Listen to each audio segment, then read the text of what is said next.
Belum jelasnya waktu bergulirnya kembali kompetisi sepak bola tanah air mulai mengganggu psikologis pemain yang memperkuat klub. Bintang timnas Indonesia yang dipinjam Sriwijaya FC untuk memperkuat tim di Liga 2, Beto Gonçalves menyebut penundaan kompetisi untuk kedua kalinya membuat pemain Laskar Wongkito mulai khawatir dan jenuh. Sebab latihan yang mereka lakukan sejak 2 bulan terakhir untuk persiapan kompetisi menjadi tanpa tujuan karena ketidakpastian waktu gelaran kompetisi.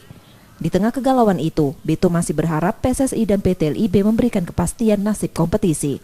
Menggantungnya kompetisi, dampaknya tak hanya dirasakan pemain sepak bola, tapi juga keluarga pemain.